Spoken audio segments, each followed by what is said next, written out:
Hi again, this is Mike, the Philosopher engineer. Today we're going to talk about using virtual models. For this week, we wanted to focus on a knowledge base, managing our knowledge base, utilizing it. We talked about that earlier, and this kind of builds on that. And I want to talk specifically about virtual models, and I'll explain what I mean by that. So as part of that knowledge base, we have virtual models of the products we're developing and making. The focus here is on product development and how to do that better, do it more efficiently, get to market faster, and with great confidence. So we'll talk about using virtual models first to accelerate the development, and then later to develop reliability models. That'll be a future topic. Now I'm putting this really under what I'm calling Mike's executive conversation. I really want to focus here on the executive perspective and using virtual models as part of your knowledge base.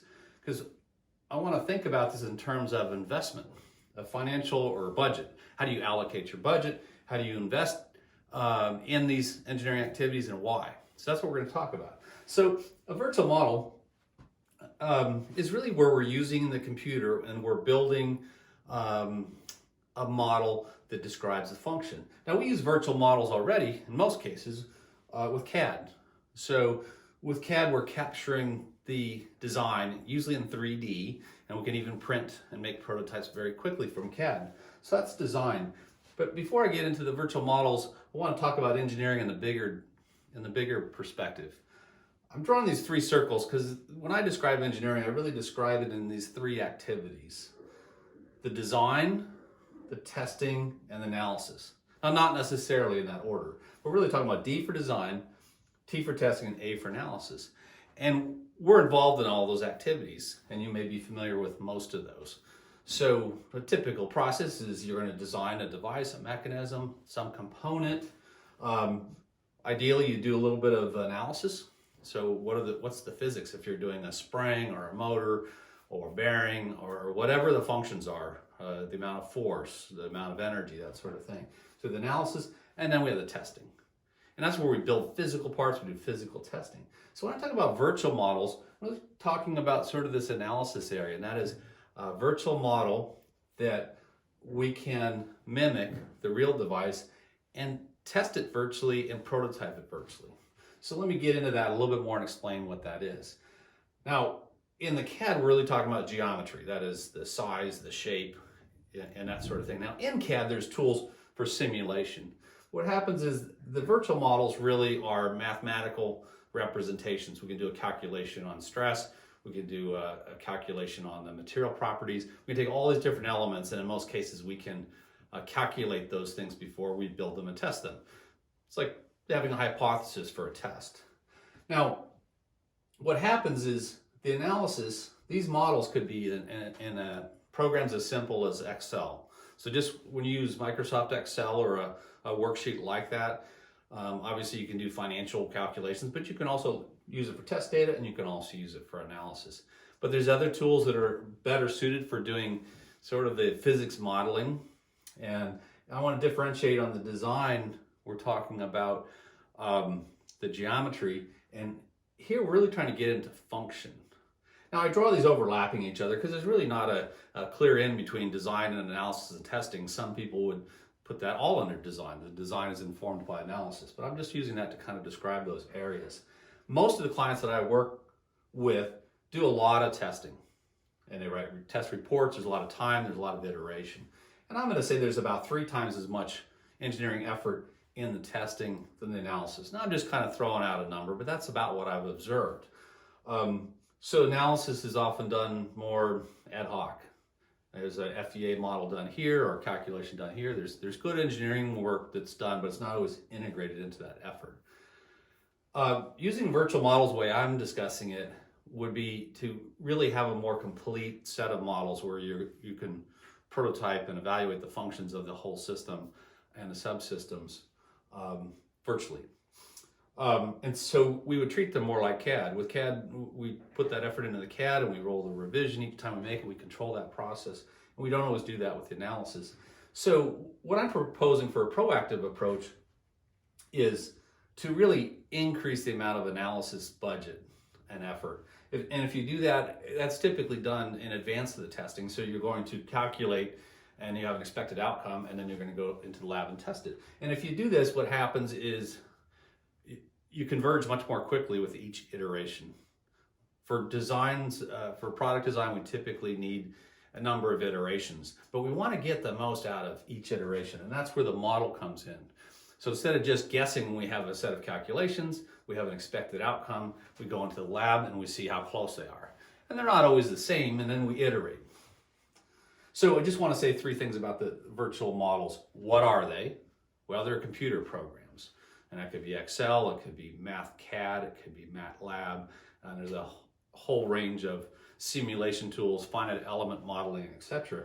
And all these tools allow us to virtually evaluate the function of whatever we're designing. And we can even run experiments. It's kind of like our code. And if we do it in a holistic way, we can really create what some people call a digital twin. In the aerospace industry, they have a digital twin, so they can do all these experiments on the computer. It's a very proactive way to go. And how are they done? Well, what happens in the development of a product is you want to identify every function. And once you identify every function, then you can do the calculations for that. If it's a really advanced product or some very difficult technology issue, you could always bring an expert in to help guide on those things. And then what's the benefit? Well, the first benefit is that you're able to develop the product much quicker because you're not guessing, you're not going into trial and error loop. What you are doing is making models and refining those models, and then you're doing what if scenarios virtually before doing them physically. And you'll save a lot of time on the overall project, but you really won't need to do nearly as much testing because each iteration with the testing will converge much more quickly. And then plus you're taking that knowledge base and you can reuse it, you can make it modular, and then you can use that same foundation to understand the reliability of your product proactively. So this whole process is proactive. And one last point I just wanted to make as far as why we should do this. It's a great investment. We're not guessing, we're not going to have unexpected delays, we're not going to have negative surprises, and we're not going to have as many problems in the field because we weren't guessing. Especially if we take these models and use them the way that I would recommend, which is to not just see how things work.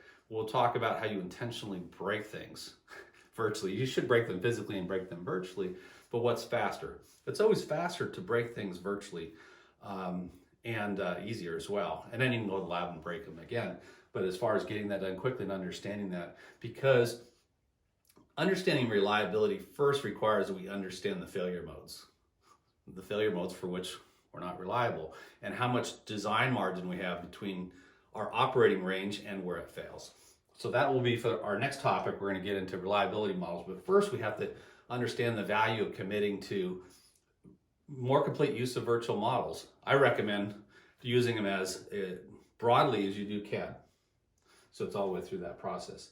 One last thing I just wanted to mention as far as the engineering world, design, testing, and analysis, or design, analysis, and testing. Those are all interactive. And in the middle where they're intersecting is really where the math is. You might think that math is in the analysis, and it is, but it's also sort of the language. In other words, you're building models that start out as a theoretical calculation of how your product works, and then as you get test data, you feed that back into your models. So your models are really representation of design iterations, testing iterations and input, and the relationship in the math. So that may sound a little bit abstract, but as the executive or management team or the leadership of R&D, you're making very important decisions on budget and proactively deciding where you're going to put your effort.